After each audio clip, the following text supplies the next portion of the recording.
ఆశ్చర్యకరమైన బైబిల్ పాఠముగా హెచ్కేలు గ్రంథము 20వ అధ్యాయము 27వ వచనం నుండి చివరి వచనం అటు చదువుకుందాము. కాబట్టి నరపుత్రుడా, ఇశ్రాయేలీలతో ఈ మాటలాడి ఇట్లు ప్రకటింపుము. ప్రభువు యెహోవా సెలవిచ్చినదేమనగా, మీ పితరులు నా ఎడల అతిక్రమము చేసి నన్ను దూషించి వారికిచ్చేదనని నేను ప్రమాణపూర్వకముగా చెప్పిన దేశంలోనికి నేను వారిని రప్పించిన తరువాత ఎత్తైన ఒక కొండనే గాని దట్టమైన ఒక వృక్షమునే గాని తాము చూచినప్పుడెల్లను బలులు అర్పించుచు అర్పణలను అర్పించుచు అక్కడ పరిమళ ధూపము ప్రతిష్ఠించుచు పానార్పణములు చేయుచు నాకు కోపం పుట్టించిరి. మీరు పోవుచున్న ఉన్నత స్థలములేమిటని నేను అడిగితిని. కాబట్టి ఉన్నత స్థలం అను పేరు నేటి వరకు వాడుకలోనున్నది. కావున ఇశ్రాయేలీలకు ఈ మాట ప్రకటింపుము. ప్రభువైన యెహోవా సెలవిచ్చినదేమనగా, మీ పితరుల రీతిని మీరును అపవిత్రులైతిరే. వారు పెట్టుకొనిన విగ్రహములను అనుసరించుచు మీరును వ్యభిచారులైతిరే. నేటి వరకును మీరు అర్పణలను అర్పించి మీ కుమారులను అగ్నిగుండా దాటించినప్పుడు మీరు పెట్టుకొనిన విగ్రహములన్నిటికీ పూజ చేసి అపవిత్రులగుచున్నారే.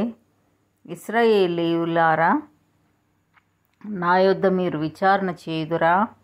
నా జీవం తోడు నా వలన ఆలోచన మీకు దొరకదు. ఇదే ప్రభువైన యెహోవా వాక్కు. అన్యజనులేమి భూమి మీది ఏ జనులేమి చేయనట్లు మేమును కొయ్యలకును రాళ్లకును పూజ చేతుమని మీరు అనుకొనుచున్నారే. మీరు ఇచ్చయించిన దాని ప్రకారం ఎన్నటికీ జరగదు. నా జీవం తోడు నా రౌద్రము కుమ్మరించుచు బాహుబలముతోనూ చాచిన చేతితోనూ నేను మీ పైన అధికారం చేసేదను.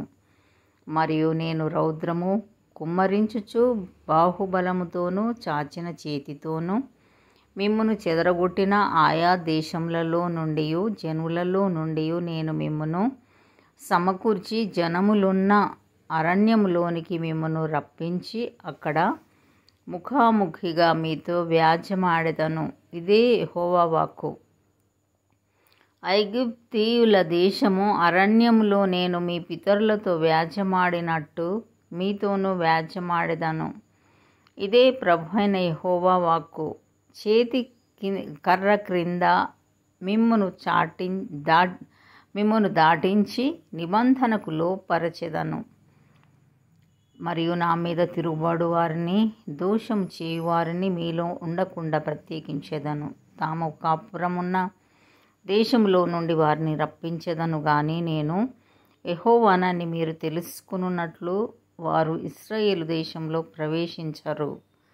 ఇశ్రాయేలు ఇంటివారలారా, మీరు నా మాట వినని ఎడల మీరు పెట్టుకొనిన విగ్రహములను మీకిష్టమైనట్టుగా పూజించుకొనుడి గాని మీ అర్పణల చేతను మీ విగ్రహముల చేతను నా పరిశుద్ధ నామమును అపవిత్రపరచకుడి అని ప్రభువైన యెహోవా సెలవిచ్చుచున్నాడు. నిజముగా ఇశ్రాయేలుల ఉన్నతమైన కొండయగు నా పరిశుద్ధ పర్వతమందు దేశంలోనున్న ఇశ్రాయేలీయులందరూ నాకు సేవ చేయుదురు. ఇదే ప్రభువైన యెహోవా వాక్కు. అచ్చటనే నేను వారిని అంగీకరించెదను. అచ్చటనే మీ ప్రతిష్ఠితమైన అర్పణలను మీ ప్రథమ ఫలదానములను ప్రతిష్ఠితములగు మీ కానుకలనన్నిటినీ నేను అంగీకరించెదను. జనములలో నుండి నేను మిమ్మును రప్పించినప్పుడును మిమ్మును చెదరగొట్టిన ఆయా దేశములలో నుండి మిమ్మును సమకూర్చునప్పుడును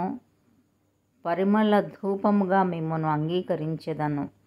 అన్యజనుల ఎదుటను మీ మధ్యను నన్ను నేను పరిశుద్ధపరచుకొందును. మీ పితరులకిచ్చేదనని నేను ప్రమాణపూర్వకంగా చెప్పిన దేశమునకు అనగా ఇశ్రాయేలీయుల దేశమునకు నేను మిమ్మును రప్పించినప్పుడు నేనే యెహోవానని మీరు తెలుసుకొందురు. అచ్చట చేరి మీ ప్రవర్తనను మిమ్మును మీరు అపవిత్రపరుచుకొని మీ క్రియలన్నిటినీ మనస్సునకు తెచ్చుకొని మీరు చేసిన దుష్క్రియలను బట్టి మిమ్మును మీరే అసహించుకొందురు. ఇశ్రాయేలీయులారా, మీ దుర్మార్గతను బట్టి మీ కాని చేష్టలను బట్టి కాక నా నామమును బట్టియే నేను మీకు ఇలాగున చేయగా నేనే యెహోవానని మీరు తెలుసుకొందురు. ఇదే యెహోవా వాక్కు. మరియు యెహోవా వాక్కు నాకు ప్రత్యక్షమై ఈలాగు సెలవిచ్చెను. నరపుత్రుడా, నీ ముఖము దక్షిణపు తట్టు త్రిప్పుకొని దక్షిణ దేశమునకు ప్రకటింపుము. దక్షిణ దేశపు అరణ్యమును గూర్చి ప్రవచించి ఇట్లనుము, దక్షిణ దేశమా, యెహోవా మాట ఆలకించుము. ప్రభువైన యెహోవా సెలవిచ్చున్నదేమనగా, నేను నీలో అగ్ని రాజబెట్టెదను. అది నీలోనున్న పచ్చని చెట్లన్నిటినీ ఎండిన చెట్లన్నిటినీ దహించును. అది ఆరిపోకుండా నుండును.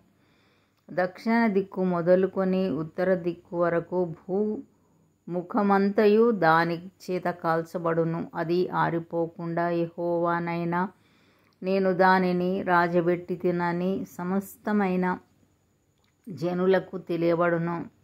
అయ్యో ప్రభువా యెహోవా, వీడు గూఢమైన మాటలు పలుకువాడు కాడా అని వారు నన్ను గూర్చి చెప్పుదురని నేనంటిని. ఇంతటితో ఈ దినం కొరకైన బైబిల్ పాఠము సరి.